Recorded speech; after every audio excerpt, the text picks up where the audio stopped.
A primetime comedy show, a single remark, and a wave of complaints big enough to force the BBC into a public apology. This week, a moment on Have I Got News for You spiraled far beyond the studio walls, turning a joke into a serious editorial crisis. Viewers demanded answers, headlines erupted, and the BBC found itself scrambling to clarify a claim involving none other than former Prime Minister Boris Johnson. So, what exactly went wrong?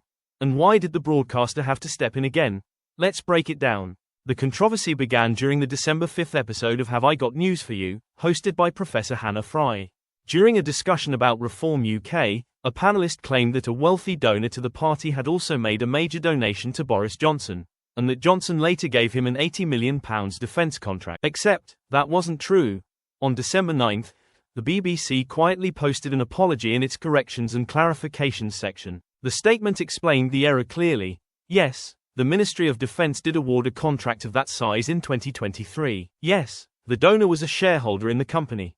But Boris Johnson had no government role at the time. He did not award the contract. The BBC concluded, "We apologise for this error. This wasn't the first slip-up in recent months, either." Another HIGNFY episode was pulled from iPlayer earlier this autumn after presenter Victoria Coren Mitchell incorrectly claimed that Tony Blair's son Ewan, and his company Multiverse, had been chosen to run a digital ID scheme. Fact-checkers proved it false. The BBC removed the segment and apologised again. Now, two editorial mistakes in quick succession have reignited criticism of the broadcaster's accuracy. The fallout was immediate. The BBC only publicly posts corrections after receiving more than 100 complaints, a threshold this incident quickly surpassed. Fact-checking organisation Full Fact reviewed the claims and confirmed there was no evidence linking Johnson to the contract, just as there had been no evidence connecting Ewan Blair to the digital ID project.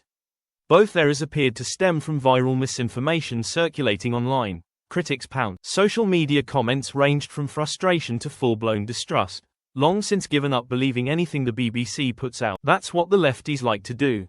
Telling lies is second nature.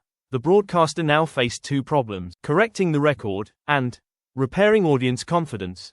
The BBC emphasised that the mistakes were unintentional, not deliberate political slants, but the damage had already rippled through public debate. The December 5th episode, featuring Richard Coles, Finlay Christie, Ian Hislop, and Paul Merton, was meant to deliver satire, not misinformation. Instead, it became a reminder of how quickly a single inaccurate remark can escalate. The BBC insists it is reinforcing editorial checks, but the controversy highlights a new reality.